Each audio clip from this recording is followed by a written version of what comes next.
превосходного человека, доктора богословия, истории и христианский служитель, писатель более 20 книг, международный проповедник и человек, который выступал в более 100 странах мира, окончил Гарвард и Оксфорд, женат в течение 26 лет.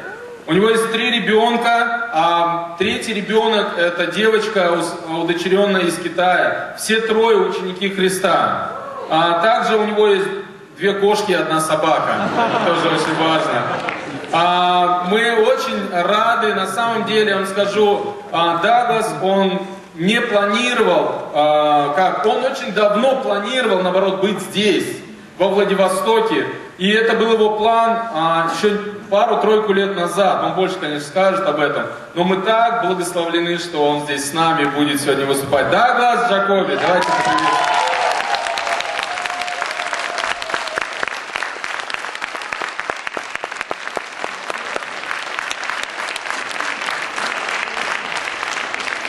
Wonderful to be with you tonight. Это здорово быть вместе с вами сегодня вечером. I've heard of Vladivostok since I was a little boy. I never thought I would come. Я слышал о Владивостоке, наверное, когда еще был мальчиком, и я никогда не думал, что когда-нибудь буду здесь. And a few years ago, when we met in the hotel lobby, I said, "Yes, I'll try." И когда мы с Сергеем, с Даглосом, мы встретились в Америке однажды в гостинице, он обещал, обязательно я буду, обязательно. We were in contact, and I was in contact with Ruslan, and I just want to thank you for the invitation, for making it. Я держался в контакте потом с Русланом, и я хочу сказать большое спасибо за ваше приглашение сюда. I'm supposed to give you greetings. Я здесь, чтобы передать вам привет большой. From your Korean brothers and sisters. От корейских братьев и сестер. And the Japanese also. И также от японских учеников братьев и сестер. This itinerary, I started in Osaka and Tokyo. Я учил только что приехал из Осака и в Токио учил. And Seoul, and then I go to Hanoi. И в Ханой я собираюсь ехать. And then Singapore. Сингапур. Dhaka, which is the capital of Bangladesh, the Muslim country. Да, и в Джакарте. And then to India. И также в Индии. You want to come? Да? Anyway, I'm giving you the greetings. They said we love the people in Vladivostok. Я просто хочу передать, что мы любим людей во Владивостоке. Also, I say thank you in advance to the man who has come here from Moscow and who tonight will work twice as hard as I will. That's you, of course. Но он говорит спасибо большое за меня. You know, translation is hard work. Hard work. You want us more in the middle? Давай, Сергей. Вот так лучше, да? Oh, for light? Oh, we're going to do our dance now? Лучше не бегать. Лучше не бегать. Are we blocking this? Can you see? Oh, it's расходиться вот так, наверное. Video. That's why. Yeah. Be careful what you do. Yeah. Okay. As you can see, the title tonight is Biblical Archaeology: Unearthing the Truth. И вы видите название сегодняшней лекции, да, сегодняшнего вечера, о чем я хочу говорить, это библейская археология, это буквально раскапывание истины. Because archaeologists dig up some interesting things. Потому что археология, она на самом деле она обнаруживает, находит вот такие интересные вещи. Why archaeology? Почему археология? Well, it's one of many areas of Christian evidences. Потому что, на самом деле есть много-много областей, которые доказывают христианство, как что это правда. I would have been very happy tonight to lecture on philosophy. Я был бы рад просто тоже много говорить, например, о философии. Or astronomy. Или, например, об астрономии. Or we could talk about the reasons it's reasonable that there's a God. И, например, о причинах, что Бог существует. Есть there are probably 15 or 20 different areas. But I chose this one because it's very visual, I think. Может быть, 15-20 разных областей, но сегодня я хотел вот этому посвятить, археологии. And so, итак, I give you greetings from Atlanta. It's a very busy city in the United States, and they say they have the busiest airport in the world. И я просто покажу, это картина Атланта, где я сейчас живу, это, наверное, самый такой суетливый такой город, где и там самый большой аэропорт в мире, пожалуй. It's the headquarters of a very poisonous chemical called Coca-Cola. Да, и известные марки тоже оттуда пришли. Вот. Coca-Cola, CNN и вот CDC. And I have a wonderful job because I get to go around the world and share my faith publicly, not just privately, but tell people publicly why it makes sense to believe in Jesus. И это вдохновляет просто служить, у меня и вдохновляющее служение, потому что я езжу по всему миру, и я разговариваю, делюсь своей верой не только лично, но также публично со многими людьми, и я рассказываю о причине, почему на самом деле имеет смысл верить в христианство. I work on every continent, and I know people all over, people just like you. They want to have faith, but sometimes they need some help. They have questions. И знаете, так интересно, что люди по всему миру, они так похожи друг на друга, они похожи как вы, они на самом деле нуждаются, они хотят верить, они нуждаются в твердых доказательствах веры. And so tonight, И сегодня I вечером, must begin with a confession. я сегодня хочу говорить о... I'm not an archaeologist, Я хочу признаться, я не археолог, but I'm interested. но я очень сильно интересуюсь Actually, I археологией. belong to a number of different associations, and one of them is an archaeological society. So I do belong. Да, и, например, я принадлежу различным обществам, и, например, одно из этих обществ, вот если вы видите название обществ, это археологическое общество, последняя строчка. I also do debates. И также я публично по телевизору и везде выступаю и участвую в дискуссиях между различными конфессиями, как иудаизм, мусульмане и атеисты. But I didn't say that. Но I added. Well, for example, this rabbi, he was Michael Jackson's spiritual advisor. Или, например, вот этот раби, вот если вы видите, ну, вот этот человек, он как бы духовный наставник был для Майкла Джексона. 3 times we have met. И мы 3 раза встречались и публично I дискутировали. had a debate a few weeks ago with an atheist in Finland. Я несколько, вот, в Финляндии несколько недель назад. And the next one is in January. И следующее у меня в январе будет тоже по телевизору выступление. Even in the debates, I try to be respectful because I know that you cannot prove God in the Bible by science. It's really a case you're making of probability. What makes the most sense? We must present this respectfully. И, конечно же, я уважаю веру других людей, хочу быть уважительным, но то, о чем я как приношу доводы, я просто говорю о каких-то фактах, которые, конечно же, ты прямо не можешь доказать существование веры путем науки, но оно дает обоснование, логическое обоснование, твердое основание веры. And there are many intelligent people who have different views, and so we must show respect. И есть много-много людей, которые интересуются наукой, как бы такие. And so I will share with you my understanding at this point in my life. И я просто хочу с вами тоже поделиться о своей вере, о своих убеждениях. As a Christian of 35 years, О себе, я уже христианин 35 лет. as a man of 52 years, as a man of 52 Да, years. и мне 52 года. You thought I was older, huh? And I tell you, to me, looking at the world through the lens of Christ brings things into focus, like these glasses do. Without the glasses, everything's very fuzzy. Now I see more clearly. And for me, Jesus he gives me a lens. I think I understand reality better because of him. И знаете, то же самое, когда ты понимаешь, ты смотришь на мир глазами Христа, буквально через линзы веры, то ты смотришь некоторые факты более очень ясно и четко. Это то же самое, как с очками. Без очков ты видишь очень мутно, но с очками ты видишь очень сфокусированно. Это то, что мне дает вот те вещи, которые я вижу, археология, наука и прочее. And I think I see clearly. I could be wrong, but I'm trying to be open to the truth, and I hope this will help you tonight. И я надеюсь, что вещи, которые я с вами поделюсь, они помогут вам сегодня вечером. 25 years ago, I spent a lot of time in the British Museum. И 25 лет назад я много-много времени, я жил в Англии и много времени провел в Британском музее. Это один из самых известных музеев. I still go there maybe once a year. Да, может быть, я до сих пор посещаю его 1 раз в год. Because it's full of archaeological discoveries. Потому что там есть очень много вот таких артефактов, то есть находок, которые... Things from Israel and Egypt, из Greece and Египта, из Italy. Израиля, из других, из Турции. All kinds of things the British have stolen from the old world.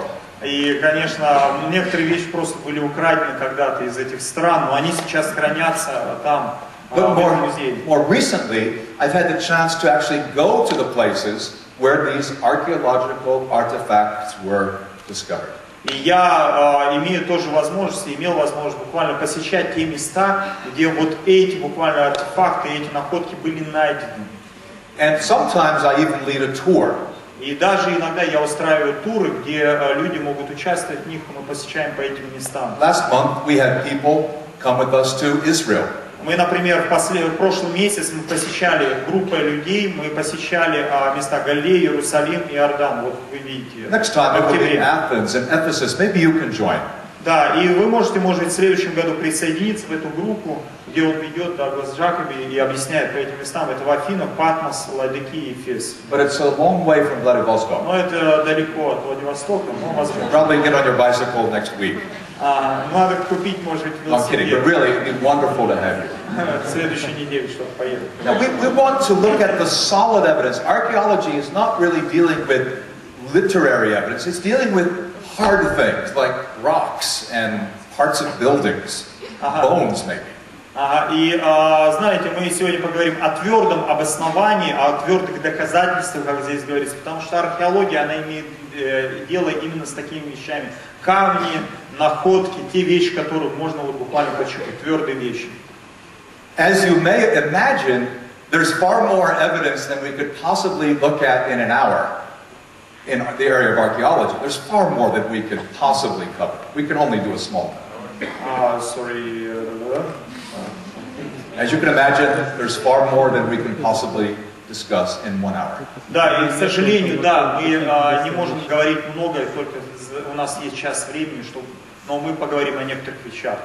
But all of these discoveries are from the biblical world, which is really the Mediterranean world, especially the Eastern Mediterranean. И, конечно, большинство из этих вещей были найдены именно на месте древнего мира. Если вы видите, вот это ночью съемка, свет от городов идет. Это в большей части Средиземное море и Ближний Восток. I don't know, can you see that from the back? Can you see it? Вы видите там что-то сзади? Вот это.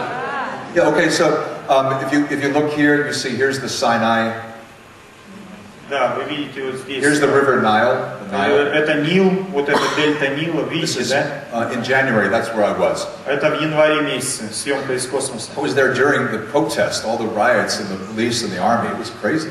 Да, там сейчас. But the brothers and sisters in Cairo and Alexandria were amazing in their humility during this turbulent time. И вы знаете, что там последнее время, да, в Египте переворот и все, но там братья и сестры в Каире, в Александрии, вот это там они все верные и служат Богу, поэтому это впечатляет. The biblical story takes place in a real location and in real time. It's not fiction, it's historical.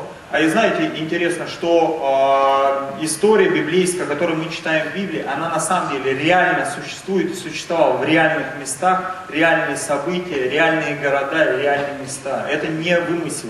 The Sea of Galilee is still there. И вы можете до сих пор посетить Галилею. It's beautiful. So is the Jordan River. Да, это Иордан. Although I saw some very big rats swimming in the Jordan River. Rats. Да, большие крысы я видел, там они там бегали. Now we're going to look at one scripture. И здесь есть три отрывка от трех апостолов. Если вы можете записать. Because the biblical writers say, потому что библейские авторы, они говорили, that the story that they believe in is not a mythology, it's something that's true. И они говорили о том, что то, что мы поведаем вам и рассказываем вам, это мы не изобрели, мы не придумали, мы видели, мы очевидцы этого. Это на самом деле дело было так. And if it's not true, then we shouldn't be Christians. That was their position.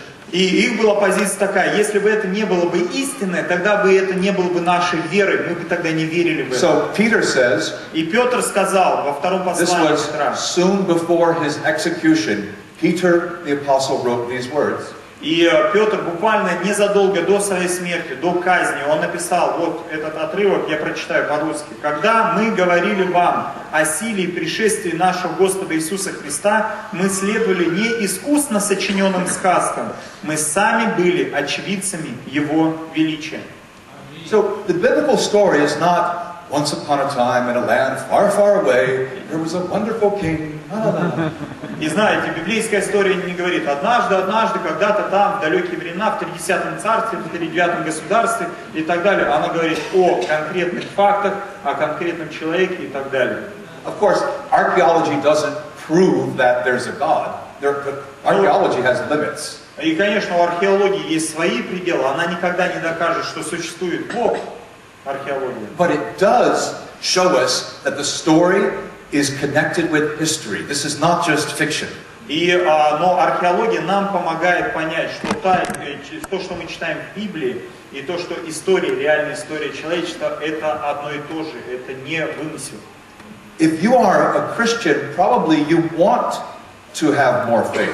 И, конечно, если ты христианин, ты хочешь иметь больше веры. But we must be careful not to just believe anything. Но ты должен быть осторожным, чтобы не верить всему подряд. Some believers can be naive. Некоторые верующие христиане, они очень наивные, и они верят всему, чему не попадя, особенно в интернете. What do you see here? Например, что вы видите здесь? Это недалеко от Армении. Look very carefully. Очень внимательно. You can see where Noah's Ark was. И это, знаете, выглядит, как будто это место от ковчега, да? What, you don't see it? Вы видите это? Не видите? Well, I don't either. I don't either. Я не вижу. I do not see it either. Я не вижу. But people will take you there and take your money. Но люди берут деньги, берут людей, берут в отпуск и едут туда, и они говорят, о, это ковчег. Be careful what you read on the internet. Да. И очень будьте осторожны, что вы читаете в интернете. There's even one, well, he's dead now, but he's an amateur archaeologist. Sorry? Amateur. Не взрослых, я не зрелый. And he says that he discovered not only Noah's Ark, but he discovered the Ten Commandments and the Ark of the Covenant. Да, и иногда люди говорят, о, мы нашли там доказательства, вот 10 заповедей, вот эти таблички, вот это ковчег завета и так далее. And in the Red Sea, he found human bones and a chariot wheel. И даже люди помещают фотографии и говорят, смотрите, мы в Красном море нашли человеческие кости, и это колесо, и вот прочее. И они говорят, вот это доказательство, что армия... Therefore, he said, и поэтому они говорят, it's proof of Pharaoh's drowned army. и это доказательство того, что вот случилось в Красном море, что оно проходило по дну. Нет, ждите. They're human bones in Это the Yellow человеческие Sea. кости. The Yellow Sea, the Red Sea, the White Sea, bones Они are everywhere. везде есть, и в красном, и в черном, и везде они находятся. Ships sank in ancient times just like they do today. Да, и люди тонули в древние времена, и как и сейчас. То же This самое. is not a proof of Pharaoh's army drowning. Это ничего не доказывает ровным счетом. То есть нельзя строить доказательства на этих вещах. Wait for a while. Why am I?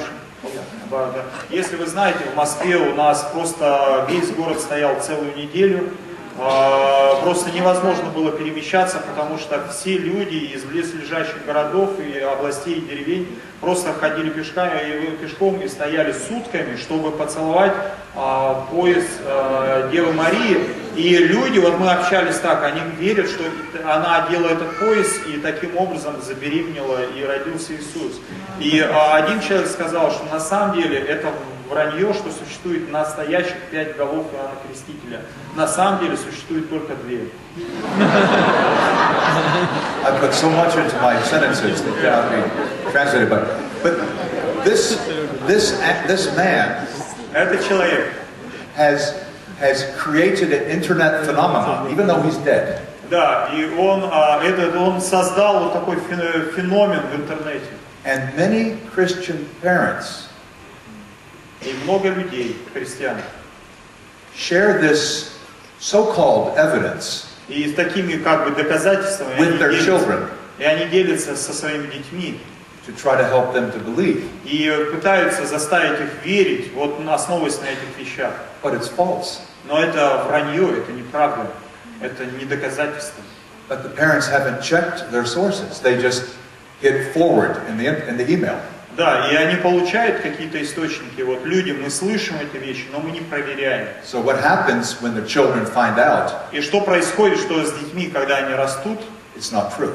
и они узнают на самом деле, когда копают, глубоко изучают науки, они понимают, что все это сочинено, это сказки и так далее. It does a lot of harm. И это много причиняет им боли, потому что они чувствуют, что христианство это вымысел. Carelessly accept unproven information. Поэтому очень важно тщательно и правильно доносить информацию о христианстве, факты. Хорошо? And then some people deliberately invent things. It's false and they know it's false.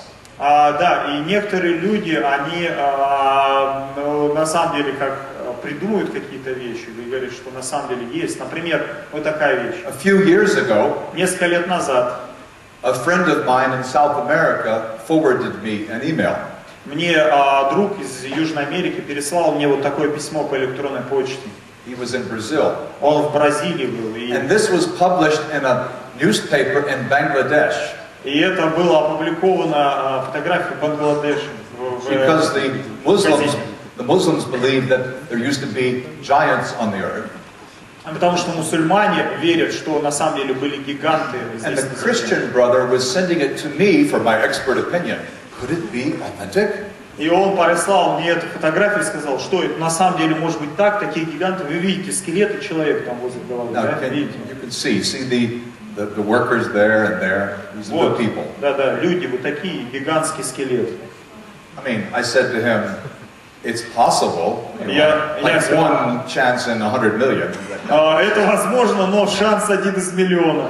No, this is Photoshop. Это на самом деле работа фотошопа. And many things like that. No one has the Ark of the Covenant. Нет, ну и вот вы знаете, ковчег Завета тоже, что люди Though находят. the Ethiopians say they have it in a certain city called Axum, but they will not let the non-Ethiopians go to Axum to see it.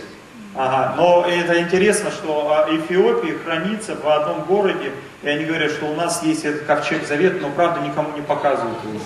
It's like me coming to you and saying, "Give me your money. I have a gun." Да, например, если у меня пистолет там, дай деньги. Show me the gun. Покажи мне пистолет.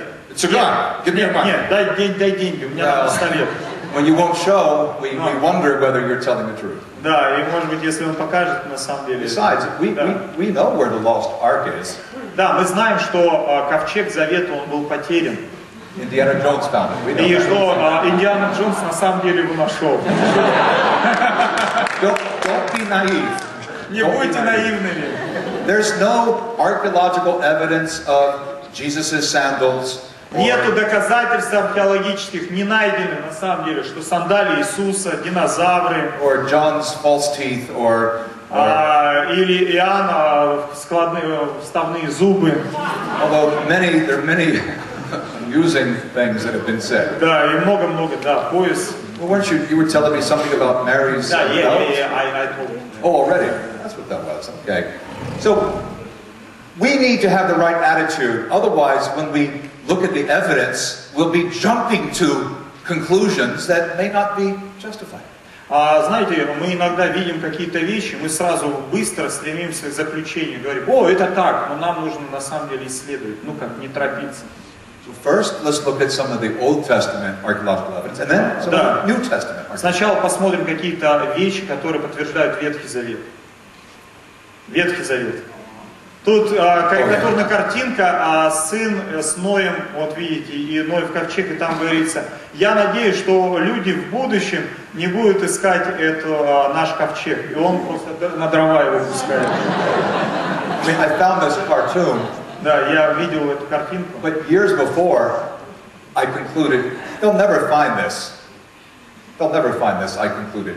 Это не очень хорошо, да? Because it's wood. You know, wood almost never survives. Это никогда, скорее всего, этот ковчег не будет найден, потому что, знаете, дерево, оно легко разлагается. Whether you take the ark story literally or not, the point is the same. Да, и это не важно, это правда или нет, да, но все равно факт заключается в следующем. Ну, ковчег был, но факт заключается в следующем. хотим мы или нет, но дерево разлагается. Wood rots. It decays, disintegrates, decomposes. Wood rots. Да, и дерево разлагается.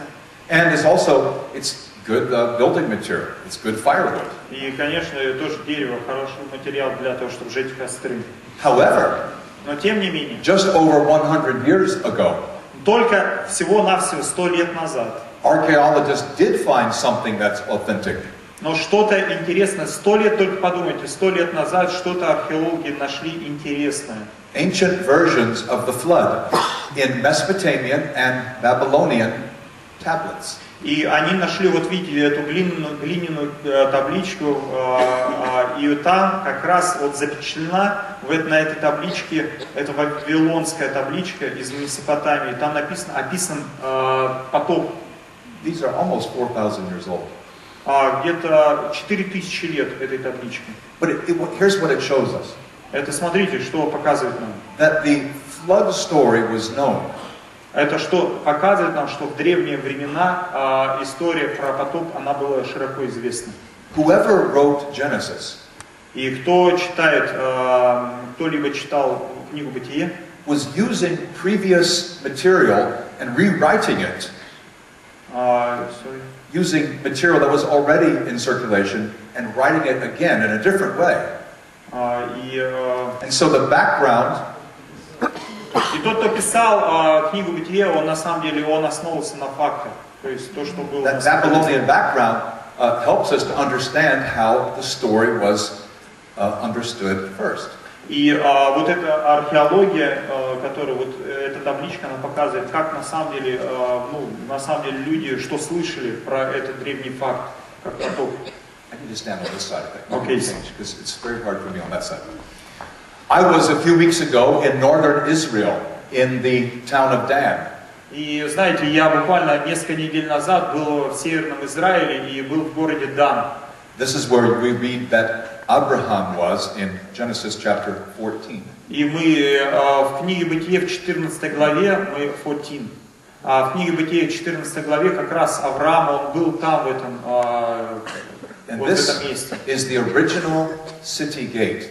И представь себе, это на самом деле вот это ворота того самого древнего города, в который еще входил Авраам. Это был найден. Original Canaanite arch of the Canaanites. Да, это буквально арка, вот ворота города Хананяне там жили, да.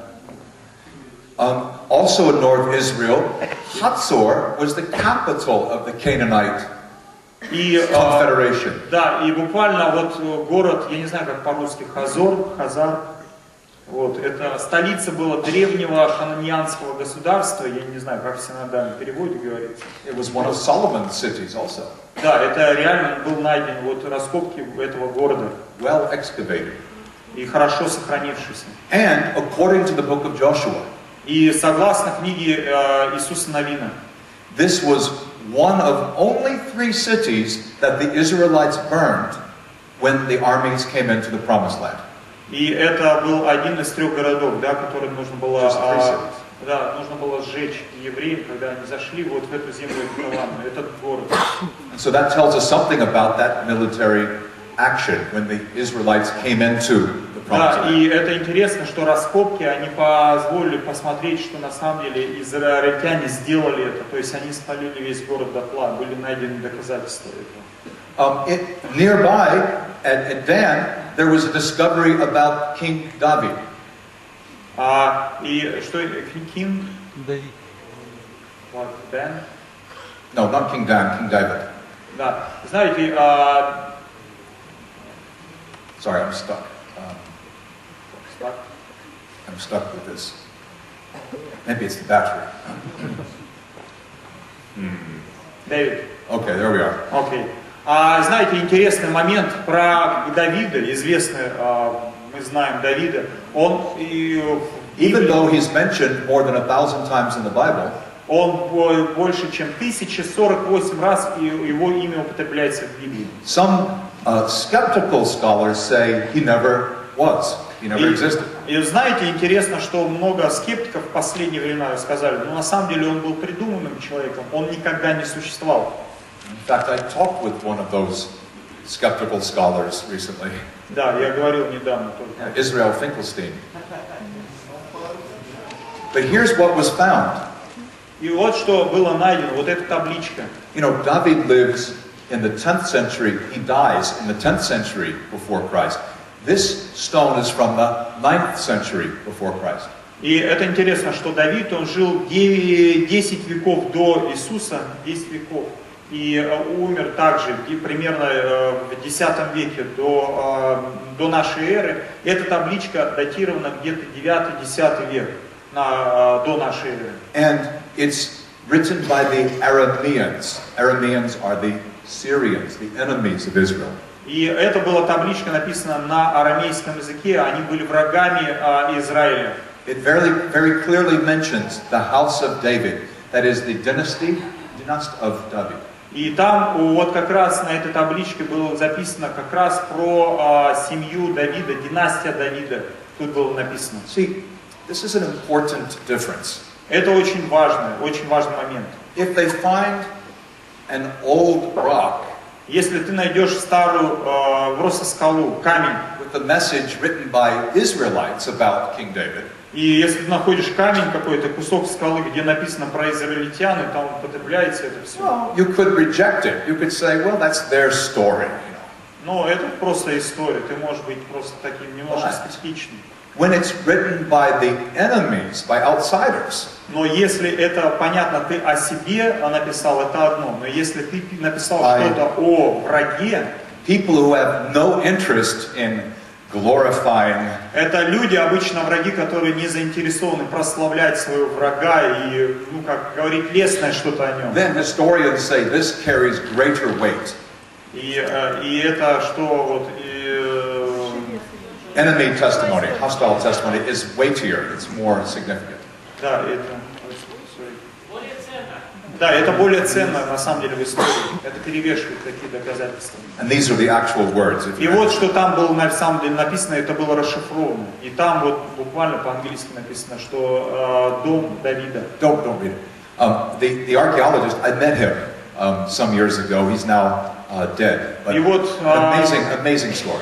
Да, и вот этот археолог, я с ним встречался, сейчас он, к сожалению, умер. Вот он, его имя Абрахам Биран. The Hittites. То есть, wait for well. Дело в том, что это интересно, это первое доказательство 20 years ago. Yeah. Это было доказательство, тут вы видите, в 93 году. До этого ни одного не было доказательства твердого, что Давид существовал. Только в Библии были факты. И этот факт был найден фактически только 18 лет назад. Твердое доказательство, что на самом деле человек такой существовал. Это удивительно. Isn't that interesting? I mean, it's found so recently. Это найдены были эти вещи только недавно. More and more things are found every month. Да, и знаете, каждый месяц какие-то вещи находятся на этой территории. Like David is mentioned many times, the Hittites are mentioned many times in the Bible. Знаете, хитияне, да, кажется, они тоже много-много, смотрите, сколько отрывков в Библии, они упоминаются, но тоже не было ни одного доказательства исторического и твердого доказательства, что они существовали. You remember, David took the wife of a Hittite. He took the wife of Uriah. И Давид, он взял хитиянку, да, жену себе, хитиянку. But until just over 100 years ago, many scholars said this is mythology. Но только 100 лет назад ученые говорили, что это на самом деле мифология, эти люди были придуманы. And then they started finding, yes, you guessed it, you know, tablets, rocks all over Turkey, talking about this big empire. Это место сейчас современной Турции, на самом деле найдено вот на этой территории существование доказательства этой нации, государства. And now, и теперь, if you're really interested, и если вы действительно интересуетесь этой империей, some of you may say this is boring, you know, Hittites. Но вы можете думать, это скучно. When I lived in London, I once went to an archaeological lecture on the Hittites, 1 whole hour just on the Hittites. Я, знаете, ходил даже в Англии, когда я жил, я ходил на лекции по поводу вот этой Now, if you want, Но если вы хотите, University of Chicago offers a PhD, a doctorate in Hittite studies. это интересно, что университет Чикаго даже сейчас дает образование доктора истории по конкретному вот направлению хиттияне и даже учат язык And the хиттийский. University of Pennsylvania offers a degree in Hittite language. This is not mythology. Да, это не мифология. То есть вот в Америке вы можете получить даже образование, знать реальные эти языки, истории этого народа. 100 лет назад никто не знал об этом. You can go to Jericho. Например, Иерихон. Sometimes Иерихон нашли. Sometimes the Bible, the archaeology illustrates the biblical story more than it proves it. И знаете, археологи, они даже больше не доказывают что-то, они больше иллюстрируют тоже, а какие-то находки они иллюстрируют, дают нам понять, на что это было похоже. We know the story of David and Goliath. И, например, Давид и Голиаф, вы знаете эту историю, да? How did the little boy or the little man kill the big man? Как он вот этого здорового мужика он убил, маленький мальчик? Well, he used a sling. Но он использовал такую пращу, но до этого before. This was a weapon used by soldiers. Но он использовал эти вещи, они использовались. And when I realized how big the sling stones were, see the tennis ball? Но видите, вот этот мячик, вот такой мячик, вот на самом деле он использовал примерно вот такой камень. It changed the way I read the story. Да, и это тогда меняет дело. То есть представляешь, что такой камень, он в лоб ему вонзился. Это был не камушек. So I think archaeology helps us to read more carefully. Да, то есть это реально вот эти камни были найдены, которые использовались для метания. Here we can see the Assyrians killing Israelites. Вы видите вот здесь. Here they're skinning them alive. Да, вы видите вот эти, что сдирают с кожи с живых людей. Это история, как ассирийцы покоряют Иудею. И это запечатлено на камне. И вот здесь вот расправляются. И мы видим здесь, они угоняют в плен пленных иудеев. So often things like this illustrate the Bible. It gives us a different perspective on the events. И вы понимаете, когда ты смотришь на это, на что это было похоже реально. In 1880, and this tunnel was dug when the Assyrians were coming. In 1880, they discovered Hezekiah's tunnel. И вы знаете, буквально в 1880 году в Иерусалиме был найден туннель, который прорыл царь Иезекия. Помните, когда он ждал нашествия ассирийских войск, чтобы спастись, чтобы в городе была вода. Он прокопал этот туннель. Yeah, he was diverting the water so the Assyrians would not get to it. Да, и это как раз я уже сказал. Да, Oh, but don't say it until I say it, because I'd make it too long. And you can walk through this. Да, и ты можешь вот пройти через этот туннель. It's nearly a kilometer long. It's an amazing walk in the dark. Да, это удивительно идти просто в темноте в этом туннеле километр длиной. In a small confined area. Да, это такая очень. With water up this high. Да, и вот так вода там даже в некоторых местах. You can be part of history. Yeah. You can be part of history. Ты можешь участвовать в этом, быть там. Oh, there are many more things. Here's a cherub. А это вот, например, изображение Херувима, как древние представляли себе Херувима. They're not fat little children floating in the air. Это не маленький пухлый пупсик, как люди себе представляют. They are terrible, terrifying beasts, part man, part animal. И это на самом деле, это что-то люди себе представляли, устрашающее зрелище, получеловек, полу даже животное. This is actually Assyria. И вот что вот это в Ассирии, вот как себе представляли, вы видите, полулев, получеловек. After the Assyrians came the Babylonians. И Ассирии в Вавилоне. Babylonians came after the Assyrians. Да. И Вавилон покорил в конце And this концов is the ассирийцев. gate of Babylon. It's been found. И вот эти ворота, царские ворота, буквально главные ворота парадные, были найдены, вот вавилонские ворота. I've walked through it. Я ходил вот через эти ворота. I'm only this tall walking through it. Вот так, я такой высоты только. Это очень здоровый, гигантский. Think of Daniel when he was taken to Babylon. Think of him walking through that gate, because he did. И представляете, Даниил, он проходил, наверное, тоже через эти ворота. Просто ощущение само. Where is this? Вы были там? Где это находится? Где это? It's in Berlin, В Germany. Берлине. В Берлине это ворота, перевезли их туда. You know, the Europeans took all these things. The French, the Germans, the British. And many other things are discovered that we'll just have to skip. But one interesting thing is the fingerprint of Jeremiah's secretary.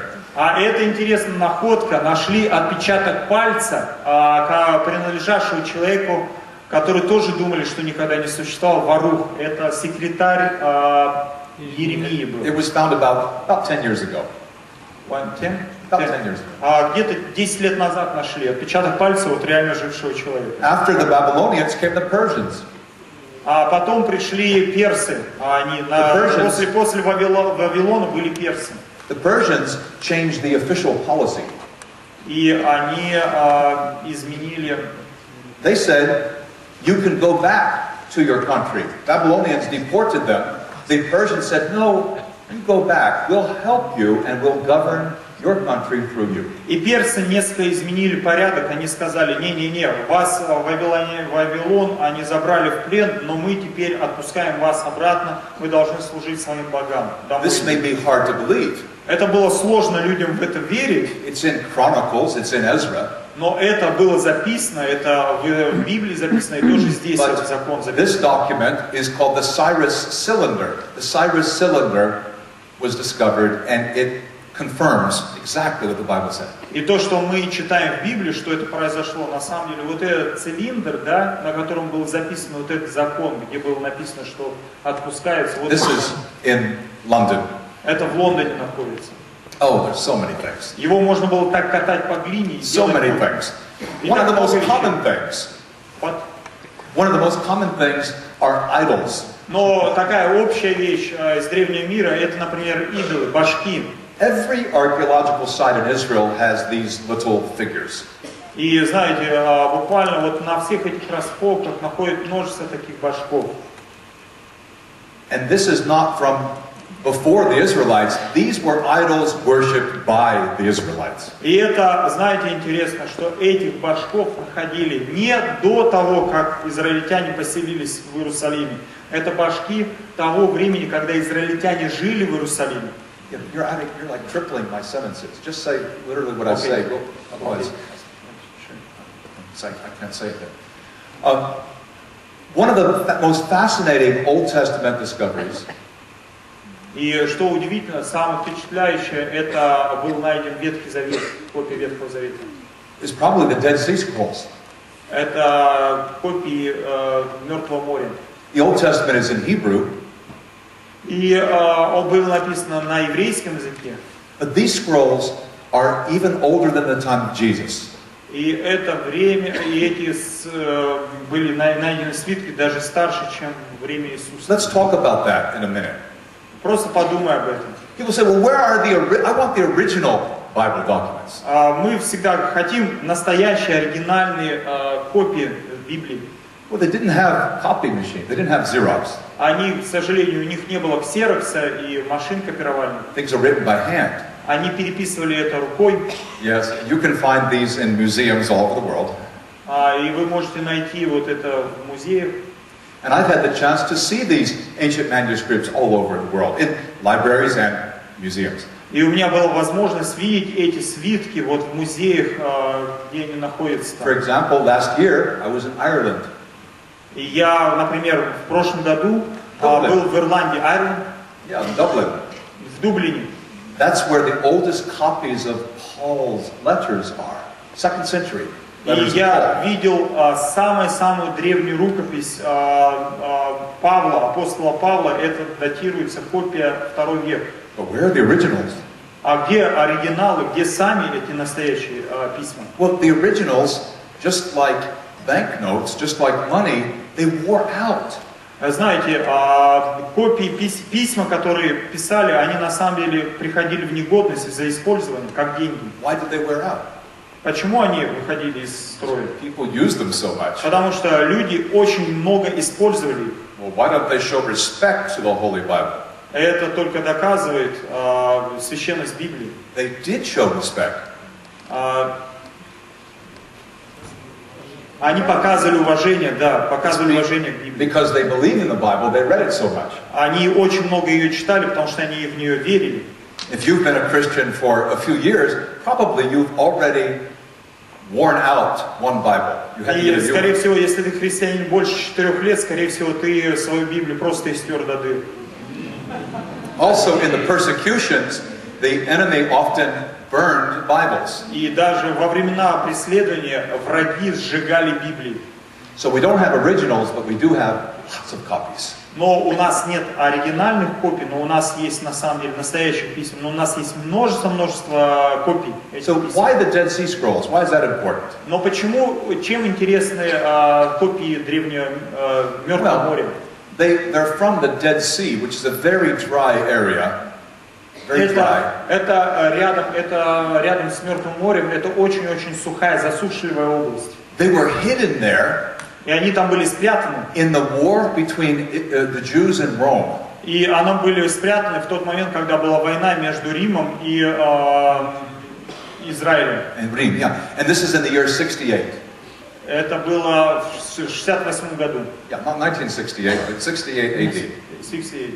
And right there, you can just see how dry it is. Perfect for preserving old documents. Да, и это вот можно видеть, вот эту территорию, где это было.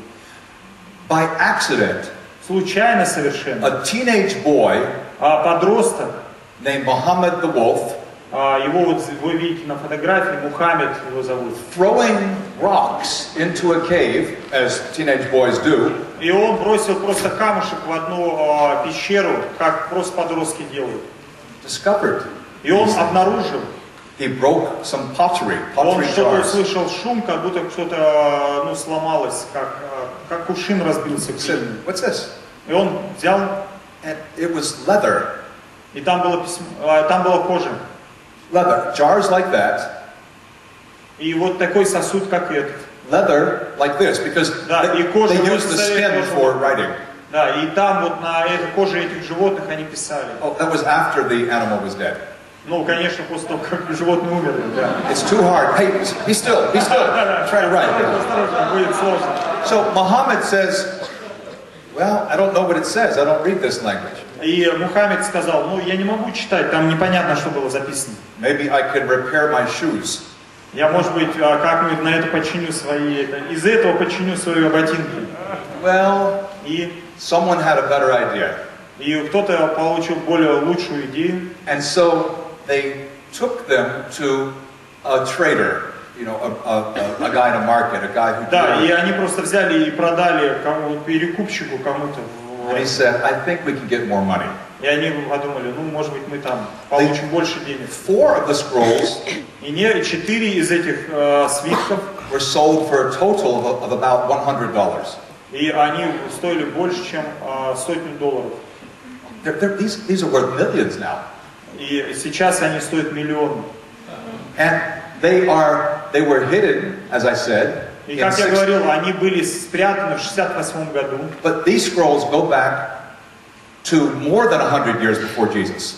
И эти свитки были записаны где-то 150 лет до рождения Христа. So Muhammad gets the scrolls to a man named Congo. Вот этот Muhammad человек, gives them to Congo. да, продал эти свитки вот этому человеку, Кандо. Congo is dead Он now, сейчас умер теперь. but he brought them to the attention of the scholars. И он привлек внимание исследователей Библии, ученых. This is one of the scroll jars.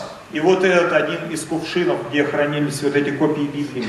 Congo's sons permitted me to hold this. И он вот сохранил вот эти, сын вот этого человека. So I know the family. Я знаю его и семью. In fact, a few weeks ago I was in Bethlehem. Я только буквально несколько недель назад был в Вифлееме. So I was talking to Condo's son. Я только что с ним Now, разговаривал. this is Israel. Он израильтянин. So, Это в or, Израиле. you know, West Bank. So we kiss each other. Мы целовали друг друга. I greet him with a kiss because that's what they do. Это то, что мы приветствовали друг друга целованием.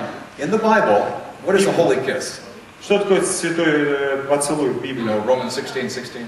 Да, Римлянам 16:16. Men kiss men, women kiss women. Men do not kiss women. А это значит, святой поцелуй, это мужчины целуют мужчин, женщины женщин, но мужчины не целуют женщин, запомните. Yeah, not unless she's your wife. Да, но если только это не жена твоя. Well, that has nothing to do with archaeology, but it's interesting. Да, это не с археологией связано, просто я говорю интересно. Oh yeah.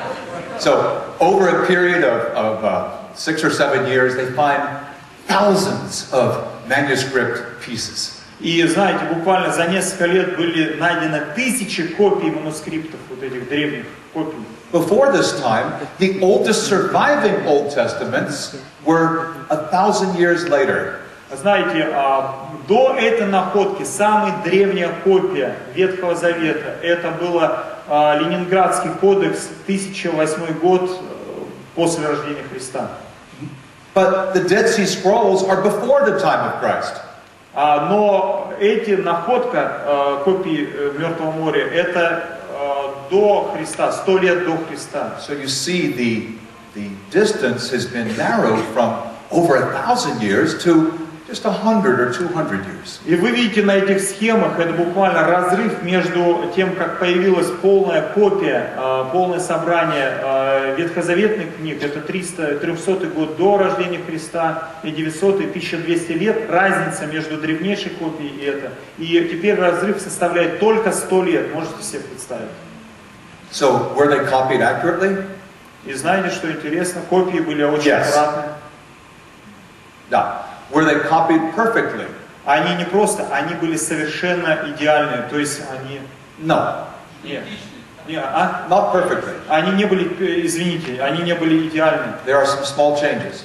Там были небольшие как бы изменения. But nothing that changes the message. Но они ничто не изменило послание, суть послания. Of course, Christians were fascinated. Да, конечно, что-то христиане там пытались добавить. Because they wondered, what about the Old Testament prophecies of Jesus? И потому что они говорили, ну что по поводу ветхозаветных пророчеств об Иисусе? Have these been changed? И что-нибудь было изменено? No, they were right there. Нет. Они были там записаны, именно вот все пророчества о Христе в тех древних рукописях. Они The были most там. important Dead Sea Scroll is this one. И вот, например, один из самых известных отрывков, это вот Исаия, рукопись Исаия. In fact, Sergei, this single scroll, which is about 8 meters long, is 1/4 of all the Dead Sea Scrolls. 1/4 of all the material is actually this single scroll. Это где-то 8 meters long. А это вот этот свиток, он 8 метров длиной, и что вы представляете, это 1/40 часть вот этого вот всего вот этого свитка, представляете? То есть вот книга Исаии, да, the book of Isaiah. Yeah. Да. Вот такое послание, книга Исаии, оно вот такой длины. And if you go to the Israel Museum, this is the star exhibit. This is the most important exhibit. Да, и знаете, если вы поедете в Израиль, в музей, то как раз это будет самый главный экспонат, где вот показана вот эта древняя рукопись Исаии. And it says that he was like a lamb. Isaiah 53. He was like a lamb. Да, и там сказано в Исаии 53 глава, я читал, что он буквально, он был подобный ягненку. He bore our sins. И он понес наши грехи. You know, the most famous prophecy in the whole Это наиболее известное пророчество Ветхого Завета. And this is before the time of Jesus. И это, представьте себе, это копия, которая существовала до появления еще Христа, до его рождения. When I was a young Christian, Когда я был молодым христианином, 19 years old, 19 лет назад, I had many Jewish friends. I wanted them to know about this. и я, знаете, как много было друзей иудеев, And I would trick them. я испытывал их. I would read the prophecy Я читал Исаию 53 главу, и and ask them, when do you think that was written? я читал и спрашивал, ну что вы думаете по этому поводу? They would say, well, obviously after Jesus. И, знаете, очевидно, что это было... Да, это... Это after? After. Yeah. Да, как вы думаете, когда это было записано? Они говорили, ну, конечно, наверное, это после того, как Иисус появился. And then I would say, no. И я говорил, не-не-не-не. It's much older than the time of Christ. Это гораздо раньше было записано, чем Иисус был рожден. And your people have them in their museum. И ваши люди в Израиле, у вас есть эта копия, вы можете это видеть и читать. It's really amazing. This helps me to believe Jesus is the Messiah of prophecy. Да, и мне это помогает очень видеть, и помогает моей вере, это помогает верить, что Иисус это Мессия. There are many other scrolls. This is all public, by the way. No conspiracy. It's all public. И это все публично, это вы можете все это видеть. Well, these are our conclusions. Ну и теперь заключение. Archaeological discoveries bring the Bible to life. They help us to imagine, they help us to envision true events. И археологические находки, они дают ясное понимание, приводят буквально к жизни какие-то события, которые записаны в Библии. Prejudice against the Bible is not justified. There is evidence, good evidence. И предрассудки по поводу того, что записано в Библии, оно не имеет оснований. The record, the manuscripts, show the accuracy of the Old Testament. Especially the Dead Sea Scrolls show the accuracy of the Old Testament. И знаете, находка, которая была сделана свитками Мертвого моря, они только доказывают точность записей, копий, которые были сделаны. And there are many more that will be found. In fact, every year they find more Dead Sea Scrolls. Every year they discover more Dead Sea Scrolls. Да, и знаете, много, каждый год находятся какие-то вещи, которые больше, чем вот эти. Okay, we are. There's only one section left, New Testament. I don't know the time. Do we have time to do it? Yes. У нас есть еще 30 minutes. This is the last part. Okay. New Testament. Новый Завет. For example, these. Например, вот это. You see? Вы можете видеть? Good. Okay. Keep going. Now, this is a good illustration. Это хорошая иллюстрация, картинка. This is a first century tomb. Это могила, буквально пещера, где хоронили людей первых столетий. What do you see? Что вы видите? It's empty. Она пуста. Therefore, what does this prove? И что это доказывает? Jesus was raised. Yeah. Jesus from the dead. Well, it doesn't really prove it. Это ничего не доказывает.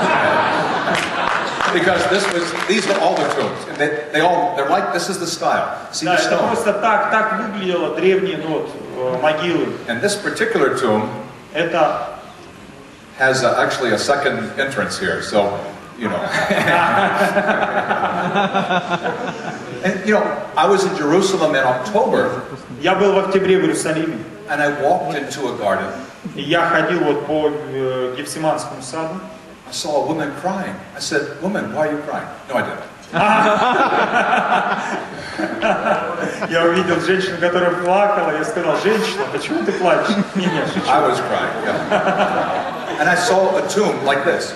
И она, на самом деле, она увидела эту могилу, как вот эту. It belonged to the family members of Herod the Great. Herod the Great is the one who tried to kill baby Jesus. It was a tomb for his family members. И это, скорее всего, могила, знаете, принадлежала семейству Ирода. So you notice the stone is round, but it's not round like a snowball. It's round more like a frisbee. Да, и вот это, видите, вот этот камень, он был круглый, но он не как шар, а вот как фрисби, вот этот, плоский. Because before I went to Israel, I've been to Israel maybe 10 or 12 times, but before I went. До того, как я был в Израиле, я был там много раз, 20, может быть. I thought the stone was like a giant round boulder. Я думал, что на самом деле вот этот камень, он должен быть круглым таким. No wonder the women were afraid. Who will move it for us? You know? Да, кто может сдвинуть его. But this is sense, and actually it goes downhill. There's like a groove, a slot, a groove, and see a gallery, and so that it's easy to close, easy to push, but to open you have to push it up the hill. Ага, So но it на самом locks, деле, it locks. да, на самом деле закрыть его, вот этот камень очень легко, потому что там под наклоном находится. Но обратно открыть практически невозможно, потому что это очень тяжело, этот мощный, ну как камень, поднять тяжело, поднять наверх. Right. So it illustrates. Это только показывает, ну как это все было устроено. This was found in 1986. This was found 25 years ago. 25 лет назад было найдено. What is it? Что это такое? The water of the Sea of Galilee went down that year. It was a dry year. The water level went down. И вода в море Галилейском, она опускается постепенно. And part of this boat was exposed. И некоторые вот эти появляются вот эти лодки. It's a fishing boat. Вот. It is a fishing boat. Да, это для рыбной ловли, эта лодка. Carbon dated. Carbon 12 or carbon 14. You know, isotope. Radioactive dated. Carbon 14. Да, окей, I see. И когда вот начали исследовать по радиоактивному анализу, To the first century. да, это принадлежит лодка первому столетию. They gave a name to this boat. И они дали имя этой лодке. Guess what they call it? И знаете, как ее назвали? They called it the Jesus boat. И как они назвали? Они сказали, это лодка Иисуса Христа. And it proves, Это доказывает. well, it does bring tourists.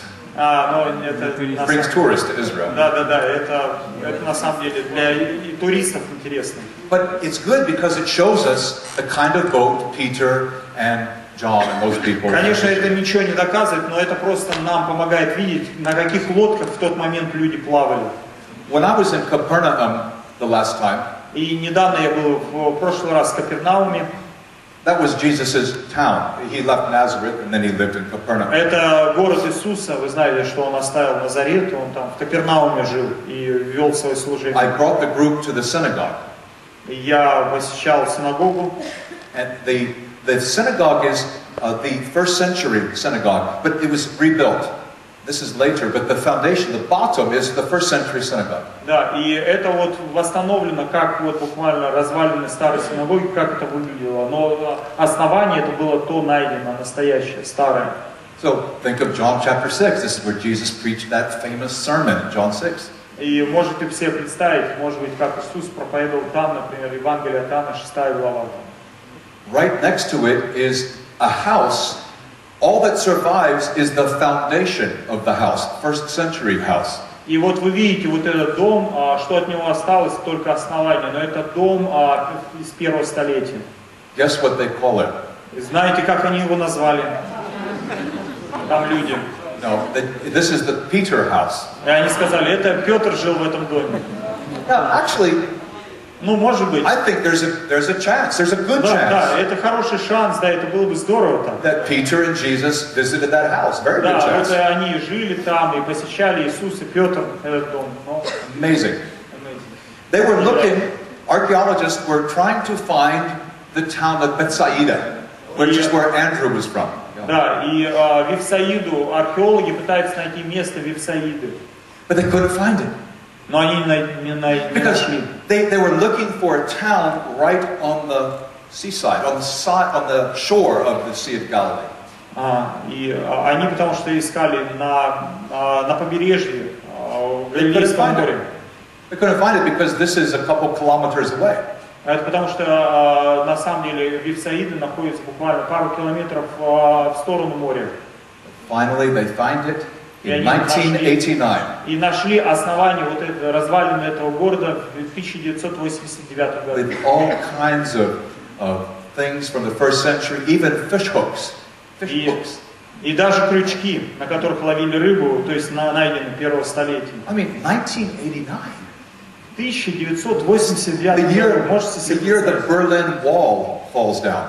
Это Берлинская стена в этот момент рухнула, помните? So recently. Это только совсем недавно, вот так много доказательств. Remember John 9? Remember John 9 where Jesus healed the blinded man? Помните Евангелие от Иоанна 9 глава, где Иисус исцелил слепого человека? That pool was only discovered 7 years ago.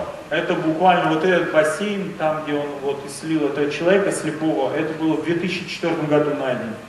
It's very big. Это невероятно. Bigger than this room. Да, это очень-очень большой бассейн, больше гораздо, чем эта комната. The Garden of Gethsemane is still there. И сад, Гефсиманский сад, он до сих пор существует. I've been there many times. Я много раз был там. If you pay a little money to the gardener, Если ты заплатишь немного садовнику там денег, he locks the gate, no one else comes in. и он закроет двери, и никто туда не войдет. And you have your quiet time. И у тебя будет тихое время. And when I do that, Что я делал? Я делал это. I tell all the disciples, Я просто просил, нет, на самом деле я просил других учеников, even if you missed your quiet time today or yesterday, если даже ты пропустишь свое тихое время, even if you missed 50 or 100, даже если 15 или 100, one prayer time in Gethsemane is worth about 6 months of quiet time. да, и я говорю, что на самом деле одно тихое время в Гефсиманском саду, оно стоит сотни таких тихих времен. These olive trees, Вот видите, вот эти все деревья, they're not the original, but they probably came from the roots or the stump of the original ones where Jesus prayed. конечно, эти деревья, они гораздо моложе, не 2000 лет, но, скорее всего, это уже, может, даже деревья побеги от тех самых деревьев, которые росли на этом месте. There's one of the groups I took.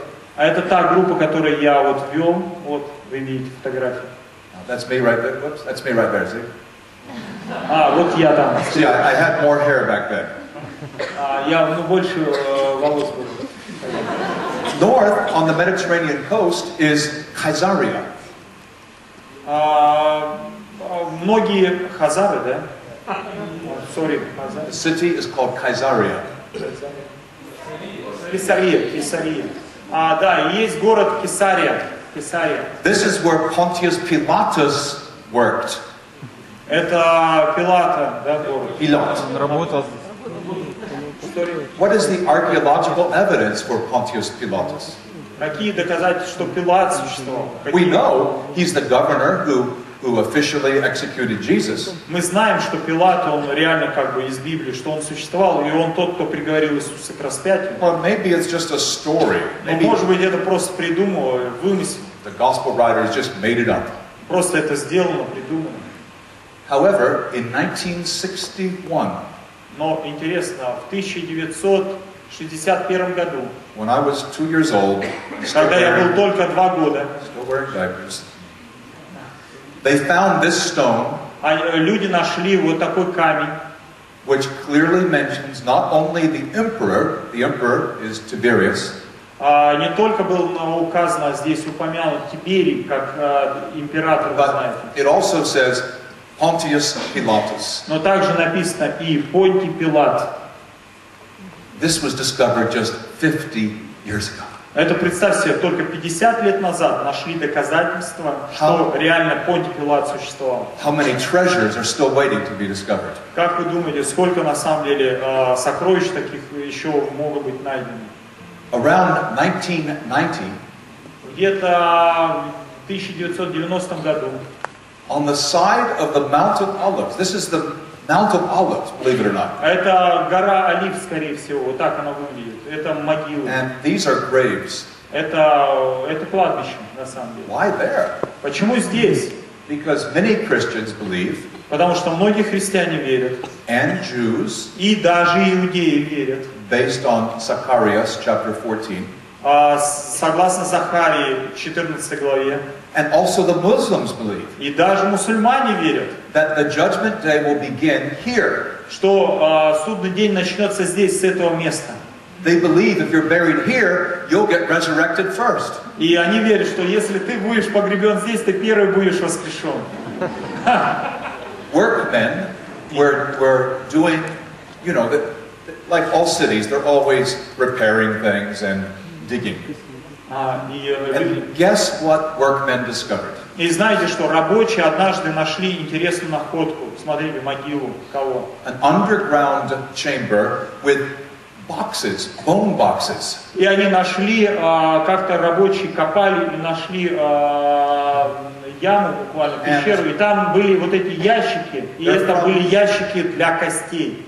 They're from the 1st century. Это с первого столетия ящики. One of them has a name on it. И некоторые ящиках были написаны имена, чьи кости там были Let me show you better. И вот интересно. The name is on the side. И здесь вот в этой стороне. Usually they have no name. Обычно не подписывались ящики, но вот здесь было не написано. This is a nice one. И это был один из лучших ящиков. It's a rich man. Это был очень богатый, видно, человек. Now, what is a bone box? И что там написано?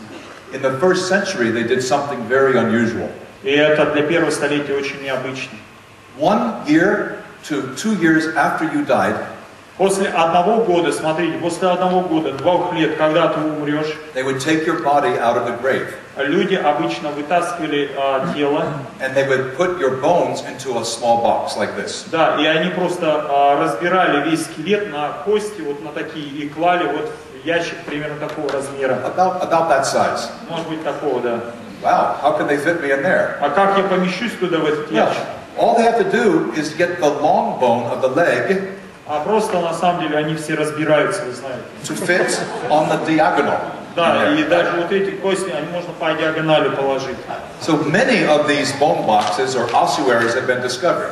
Да, и представь себе, вот эти как раз ящики были найдены. Tell him, do not try this at home. Не пытайся делать дома.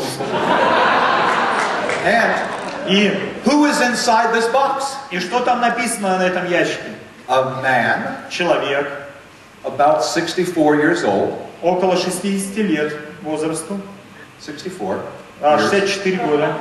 His name is Joseph Caiaphas. И его имя Иосиф Каиафа. And it says, Yosef Kaipa HaKohen. Joseph Caiaphas, the priest. И там написано первосвященник Иосиф Каиафа. This is the high priest Это первосвященник, who had Jesus crucified. кто буквально приговорил по Иисуса к распятию. They found his bones. И они нашли, представьте Not себе, Jesus' bones. не Иисуса кости, а Каиафа кости. Caiaphas' bones. Это удивительно. Wow. Ладно. In the Israel Museum, И в Израильском музее, right now, if you go right now, there are 3 things side by side. и буквально 3 вещи, одна за другой. On the left is Caiaphas' box. Каиафа, вот этот ящик с In the костями. middle is the Pilate stone. Посередине стоит вот этот камень, где написано имя And on the Пилата. right, И справа, the foot of the crucified man. и справа стопы распятого человека. His name is John. Его имя Иоанн. Oh, he was about 25 years old. Он был где-то 25 лет возрасту. And this is the first archaeological evidence, the first solid evidence of crucifixion ever. Это интересно, что первое буквально доказательство, что существовало распятие. До этого не было никаких доказательств. See, Смотрите, the nail, смотрите, They гвозди could- эти. when he was on the cross, they couldn't get the nail out. Нету креста самого, да, но гвозди сохранили. The nail was in the wood, and so I think they had to use violence to get his foot. Да, это off. скорее всего, да, это было очень больно. То есть вот представьте себе так. And this is discovered in 1968. Это было найдено в 1968 году. Do you see what's happening here? И знаете, что случилось? This doesn't prove that Jesus was crucified Это and ничего не доказывает, что Иисус был вот так he распят. bore our sins. Да, и Он погребен, Да. но за наши грехи был распят. But this shows us what crucifixion was like. Но это показывает нас, как выглядело распятие. Discovery after discovery, detail after detail. Деталь, буквально деталь за деталью, раскопка за раскопкой. We see the truth. We see the accuracy of the biblical story. Мы на самом деле видим, что библейская история записана очень аккуратно, правильно.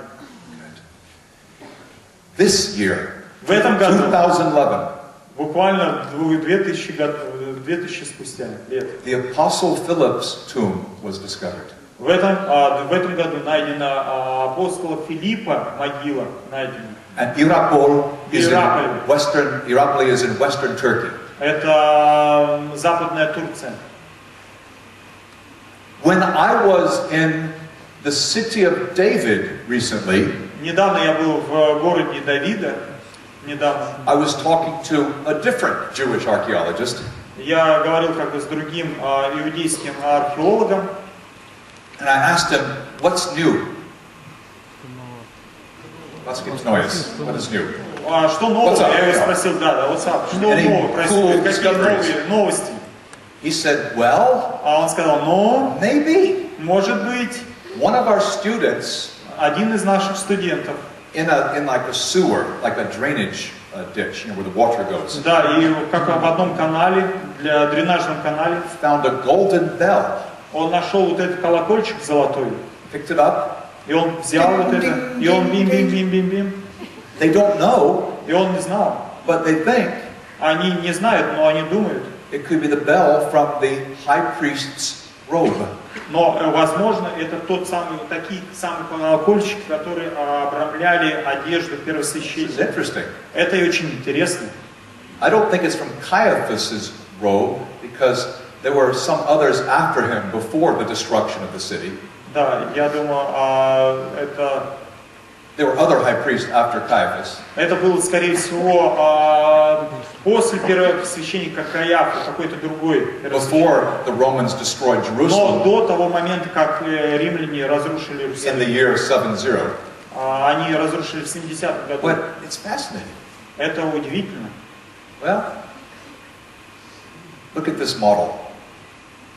Oh, I don't have that. If you want to see the model, you have to go to my Facebook. I have lots of pictures at Facebook of Jerusalem. Да, у меня много есть картин на Фейсбуке. They found a couple of these stones that warn Gentiles, do not come in or you will be killed. А это интересно, нашли камень, где там написано, это был при входе в синагогу, в храм, на этом камне написано, язычники, не входите в храм, иначе вы будете убиты. And the wording is very dramatic. Да, и The очень words are dramatic.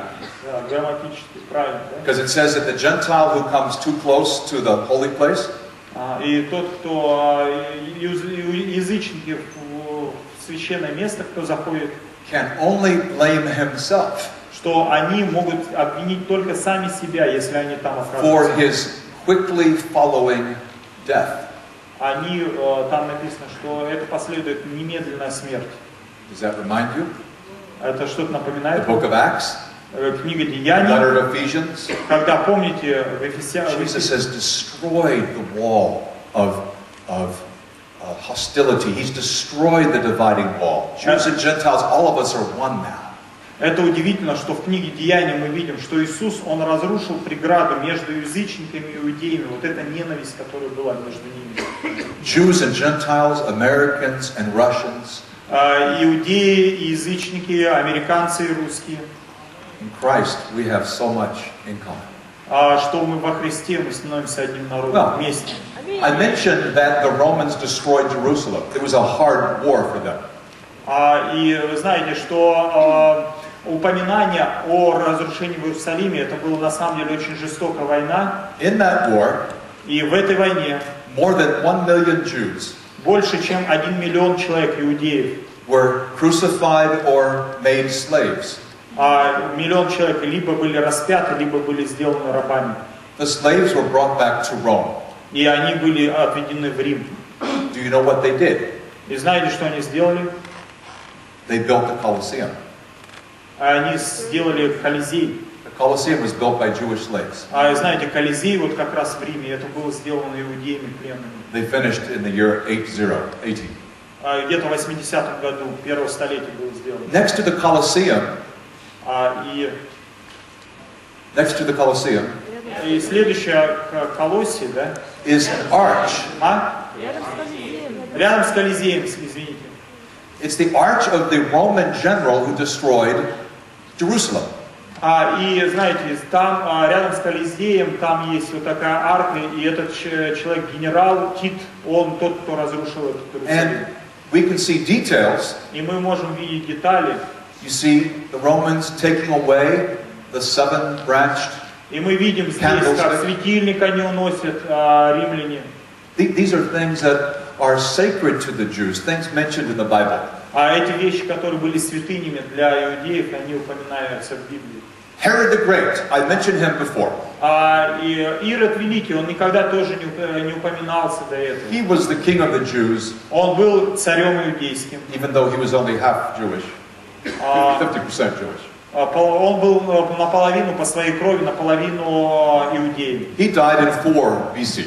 Он умер где-то в 4 году до Рождества Христа. He tried to kill Jesus when Помните, Jesus was a он baby. пытался убить Иисуса, когда тот был младенцем еще. He was a builder. He created an artificial mountain called Herodion. И вот знаете, он создал вот эту такую гору, создал Ирод. I went inside this mountain in 2001. Я был на этой горе в 2001 году. But they did not yet find Herod's tomb Но до этого не была найдена могила Ирода. until До тех пор, 3 years ago. 3 года назад, в 2008 году. Now, you see all these dead people? И вы видите вот этих людей. They're not going to find Jesus. Sorry. They're not going to find Jesus. Они не прославили, да, Иисуса?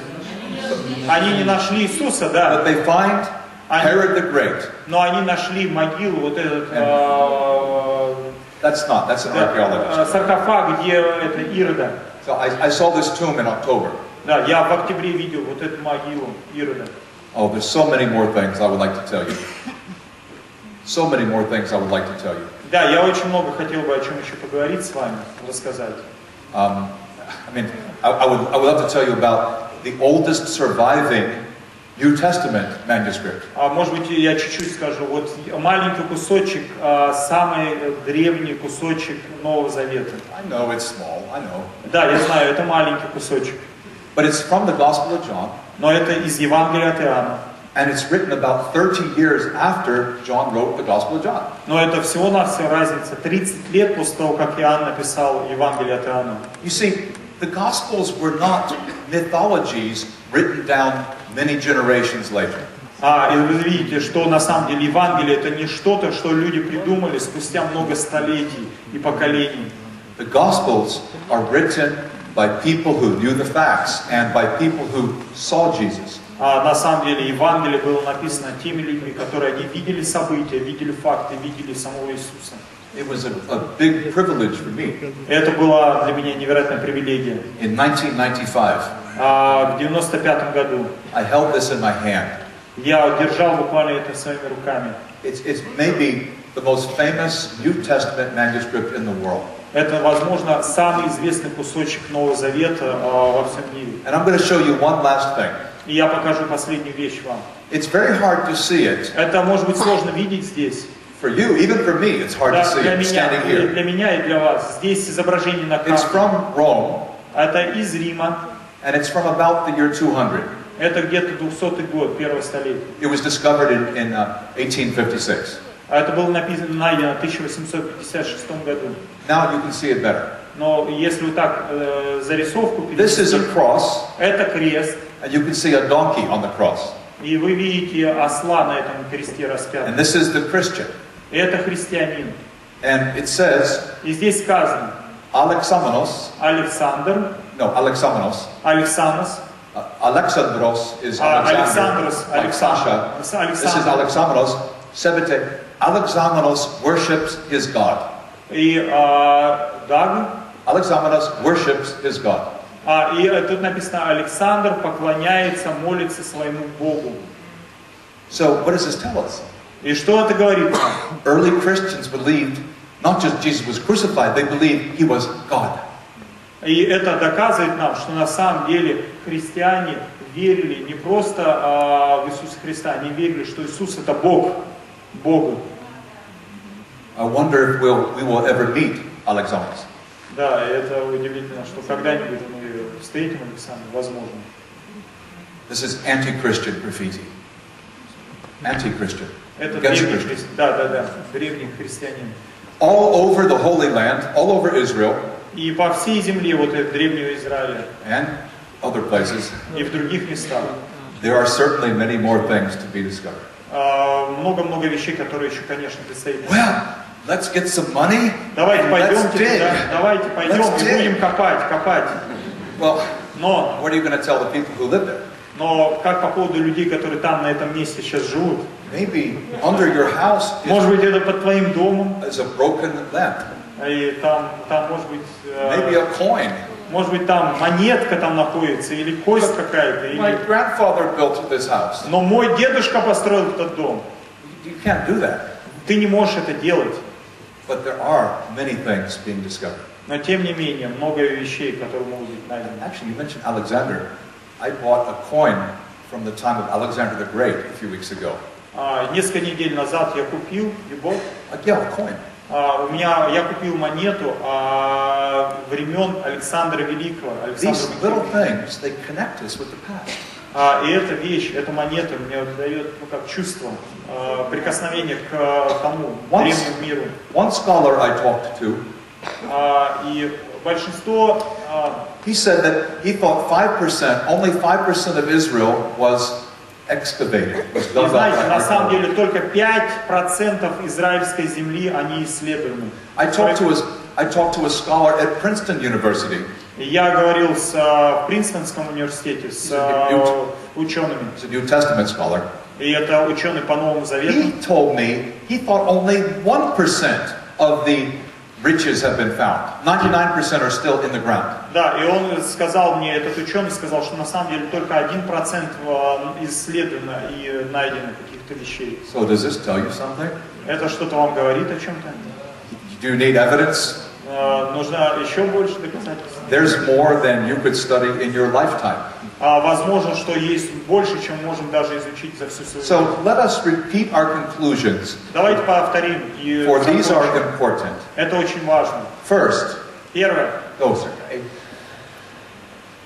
are Еще раз, археология, она приводит буквально, она иллюстрирует Библию, да, и она дает, что конкретные события, конкретные люди, это не вымысел, они жили в древние времена, они реально существовали. Secondly, И второе, оно разбивает предубеждения против Библии, да, что, и показывает, что они не обоснованы, когда люди говорят, что Библия, она не имеет основания, вымысла. thirdly, Что запись Новый Завет, манускрипты и это, они показывают точно сделанную записи Нового Завета. То есть, что они дошли нам аккуратно, в точности. Мы имеем точный копии. thank you, you caught my error. I should have said old and new. And fourth, И четвертое, большое количество еще не найденных вещей, которые они, возможно, еще будут найдены в будущем. and so, Итак, the conclusion, и заключение. archaeology confirms and illustrates the Bible. Археология, она подтверждает и иллюстрирует Библию. Mainly illustrates, but it certainly shows me that this is not a mythology, this is something that happened in history. Это показывает мне, что это не вымысел, это на самом деле, что реально существовало, было и произошло в истории. And some of you say, oh, all this great information. О, это невероятная информация.